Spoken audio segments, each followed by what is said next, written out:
4 مقامات پر رفع الیدین کہاں کہاں ہے؟ پہلے نمبر پر جب تکبیر تحریمہ کہتے ہیں، ٹھیک ہے، پہلا مقام۔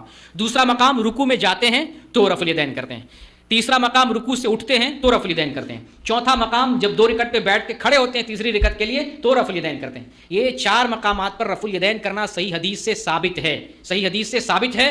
اگر کوئی حدیث جانتے ہوئے اور اس کا علم حاصل کرتے ہوئے اگر اس پر عمل نہیں کرتا ہے تو سنت میں کوتاہی کر رہا ہے۔ اس کا مطلب رسول سے محبت نہیں ہے، سنت سے محبت نہیں ہے، لوگوں سے پیار ہے، مسلک سے پیار ہے، اپنے بابا سے، اپنے امام سے، اپنے جو ہے مولوی سے پیار ہے، اپنے فتویٰ سے پیار ہے، سنت سے پیار نہیں ہے۔ سلسلے میں حدیث دیکھیں، امام بخاری رحمۃ اللہ علیہ نے صحیح بخاری کے اندر ایک باب قائم کیا ہے، ابواب صفت الصلاۃ، ابواب صفت الصلاۃ، نماز کی صفتوں کے ابواب۔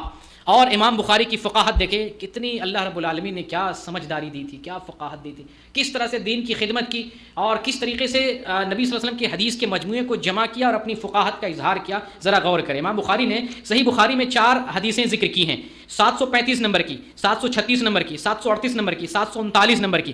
عبداللہ ابن عمر رضی اللہ تعالیٰ عنہ کی حدیث بیان کرتے ہیں اور چاروں جگہ یہی حدیثیں ہیں اور یہ نمبرات ہیں۔ عبداللہ ابن عمر بیان کرتے ہیں کہ نبی کریم صلی اللہ علیہ وسلم جب نماز شروع کرتے تو اپنے دونوں ہاتھوں کو کندھوں تک اٹھاتے اور جب آپ رکوع کرنے کے لیے اللہ اکبر کہتے تب بھی اٹھاتے اور جب رکوع سے سر اٹھاتے تب بھی آپ دونوں ہاتھوں کو کندھوں تک اٹھاتے اور سمع اللہ لمن حمدہ کہتے، اور جب آپ سجدے کے لیے جاتے تو آپ رفع الیدین نہیں کرتے تھے۔ یہ صحیح بخاری کی حدیث ہے۔ جب آپ جو ہے اس حدیث کو تلاش کریں گے، ابھی تو انٹرنیٹ کا زمانہ ہے، موبائل میں مختلف اپلیکیشن موجود ہے، آپ کو میں ایک طریقہ بتاتا ہوں، جیسے اسلام 360 موبائل ایپ ہے، قرآن و حدیث ایپ ہے، اس میں اردو کے حساب سے بھی حدیث سرچ کر سکتے ہیں آپ۔ یہ اپلیکیشن لوڈ کریں، بخاری کو سلیکٹ کریں، بخاری کو سلیکٹ کرنے کے بعد زبان جو ہے اس میں اردو زبان کو سلیکٹ کریں، اوپر میں لکھیں رفع یدین، یہ چاروں حدیث آ جائے گی۔ یہ 4 نمبر آپ کو ذکر کیا، چاروں حدیثیں 735 736 738 739 چاروں حدیثیں 1 سیکنڈ میں آ جائے گی۔ نہ کسی مولوی کے پاس جانا ہے، نہ کسی مفتی سے فتویٰ لینا ہے، نہ کسی کتاب کو لٹنا ہے، ایک جھٹکے میں، اور ہم اس چیز تک پہنچیں گے جو اللہ کی طرف سے آئی ہوئی ہے،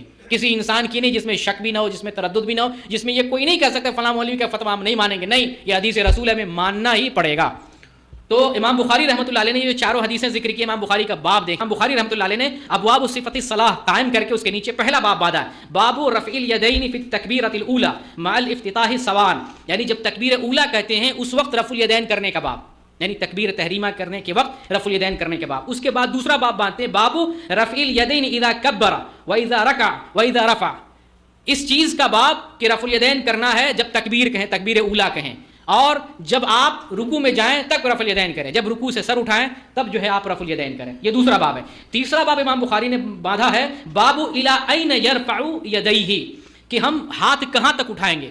تو اس میں جو ہے ابن عمر رضی اللہ عنہ کی حدیث بھی بیان کی کندھوں تک اٹھانے والی، اور اس سے پہلے جو ہے ایک قول ابو حمید ساعدی کا بیان کیا ہے کہ جو بیان کرتے ہیں کہ اپنے ساتھیوں سے وہ کہتے ہیں کہ نبی کریم صلی اللہ علیہ وسلم اپنے دونوں ہاتھوں کو کندھوں تک اٹھاتے تھے۔ یہ حدیث ہے۔ ہم حدیث میں کوئی سنی بریلوی کچھ نہیں دیکھنا، ہم حدیث میں کیا دیکھیں گے؟ محمد صلی اللہ علیہ وسلم کی کیفیت، سنت، آپ کی حدیث ہم تلاش کریں گے، وہ مل جائے ہم اسی کے مطابق عمل کریں گے۔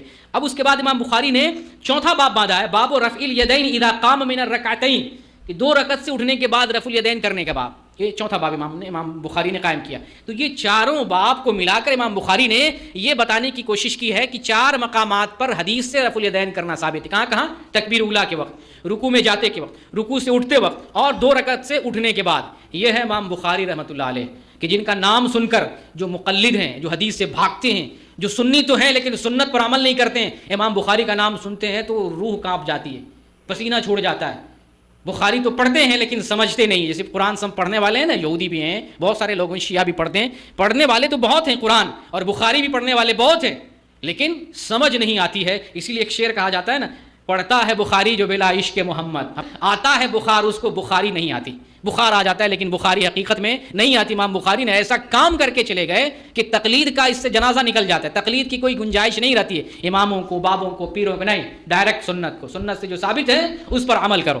رفع الیدین کی حدیث کون سی کتاب میں نہیں ہے؟ حدیث کی کوئی کتاب ایسی نہیں ہے جس میں رفع الیدین نہیں ہے، بخاری ہو، مسلم ہو، ابو داؤد ہو، نسائی ہو، ترمذی ہو، کوئی بھی کتاب رفع الیدین سے خالی نہیں ہے۔ حقیقت یہ ہے کہ رفع الیدین ثابت ہے، سنت ہے لیکن ثابت ہے۔ اگر رسول اللہ کی سنت ہے تو آپ عمل کیوں نہیں کریں گے؟ جو سنت نہیں آپ گڑ گڑ کے وظیفے لا رہے ہیں، وہ سنت لا رہے ہیں، یہ سنت لا رہے ہیں اپنی طرف سے، تو نئی ہزاروں لاکھوں سنتیں ایجاد کر رہے ہیں، اور جو رسول اللہ کی سنت ہے آپ کو اس سے پیار نہیں ہے، وہ سنت آپ کو نہیں نظر آ رہی، تو پھر پیار کس سے ہے؟ آپ کو اپنی بنائی ہوئی چیزوں سے پیار ہے، اپنے فتووں سے پیار ہے، پھر رسول اللہ کی سنت سے تو پیار نہیں ہوا۔